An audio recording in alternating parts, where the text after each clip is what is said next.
been talking about the many things that are in the atmosphere, and they're all there because something puts them there.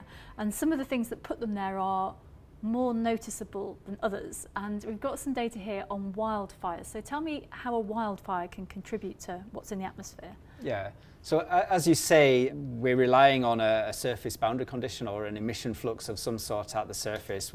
And if that's anthropogenic, it's coming from a city or a power plant or traffic or shipping, as you can see with NO2.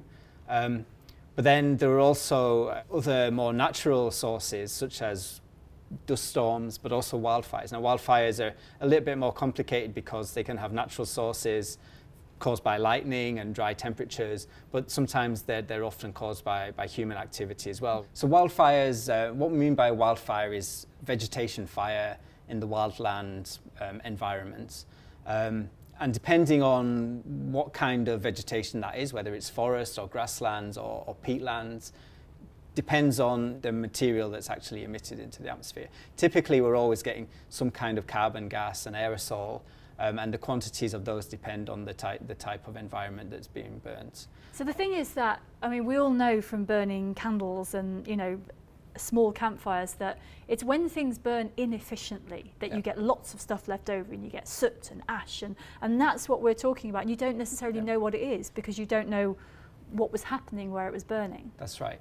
And what we're looking at here is an animation of carbon monoxide, which is very much a product of that incomplete combustion. And carbon monoxide has a very long photochemical lifetime in the atmosphere, so you can really track where it goes when it's emitted by a fire to see what the longer distance downwind impacts of that smoke might be. So how long does it last in the atmosphere? So lifetimes for carbon monoxide are typically 30 to 40 days. Before it is oxidized through reaction with OH typically. And what we're seeing here is this animation of carbon monoxide from our forecast model over South America throughout the month of January 2017. And generally we see over the Amazon and elsewhere it's these green and yellow colors, which are the moderate concentrations that you might expect.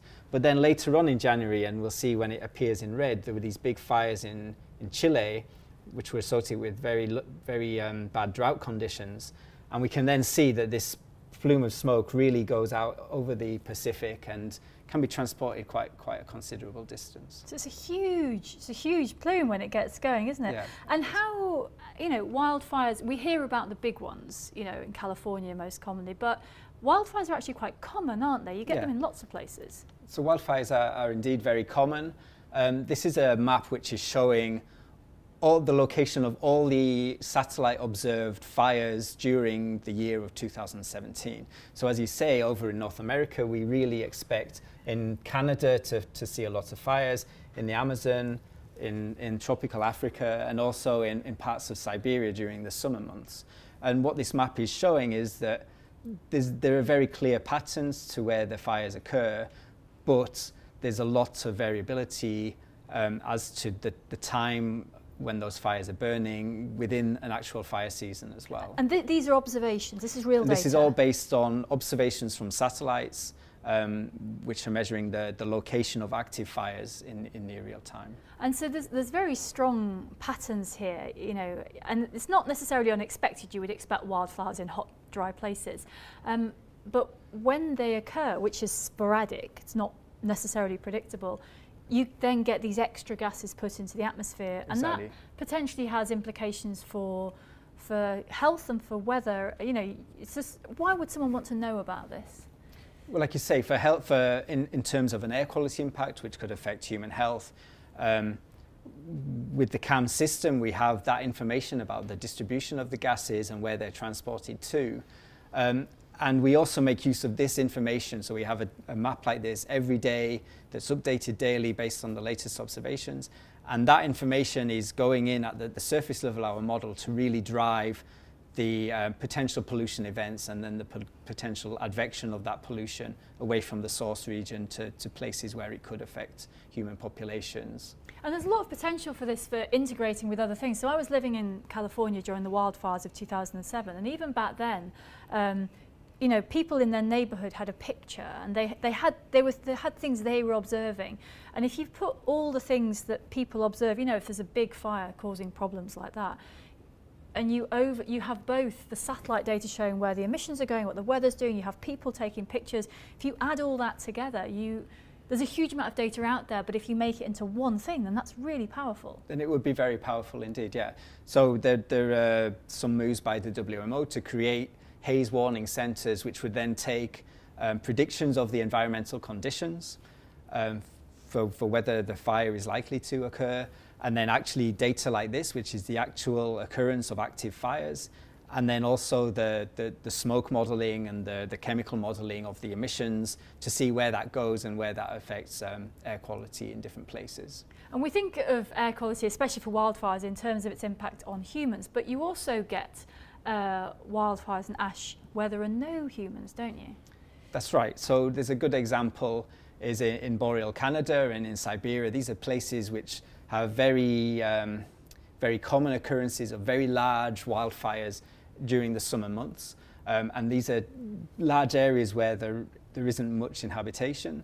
And what we've seen is that, particularly last year, so this is an image taken from August of 2017, where there were these very large fires over the Northwest Territories of Canada. And these fires were big enough that actually a lot of smoke was advected directly into the high Arctic and crossing over the North Pole, as well as coming down across the North Atlantic into Europe, where it affected European air quality. And we think of the Arctic, especially in the summer, we think of the air being very, very clean. Yeah. And yet what this shows is that these events do, they do kind of break the wall. These particles can get into the Arctic and potentially change the weather and, the ecosystems here as well. Yeah, so there's a number of things that can potentially occur. It's worth pointing out that over the years we have the CAMS data for, this is a reasonably rare occurrence, at least the scale of it. But there's a number of things that happen. That it can affect the radiation budget in the Arctic, plus also deposition of black carbon and soot onto the ice sheets, either whether that's sea ice or the ice sheet in Greenland, can then actually lead to accelerated melting and warming of the atmosphere. And that's because the ash tends to be dark, and so when it sits on the white ice, it absorbs a bit extra heat from the sun, so it heats up a little bit more just because something black, and it's sometimes soot and it could be ash, has just fallen out onto the surface. That's right, yeah, and indeed there are records in the snowpack and ice cores which show the occurrence of these events in the past history. And this is one of the advantages of having our CAMS system being global, is that we can really have the data which could eventually be quantifiable to how much that might affect the climate system in these pristine remote environments. And of course it all links up, doesn't it? Because things happen down here in the mid-latitudes, things like ash may get carried north, but actually the weather in the Arctic also affects us as well. Someone on the high street here might not care about whether there's ash over the North Pole. Actually, the weather patterns up here and understanding them does feed back down, and it does affect us. That's right, and perturbing the atmospheric composition in this part of the world can affect the radiation balance, which in turn affects the synoptic scale meteorology, which can affect how the weather behaves at the mid-latitudes as well.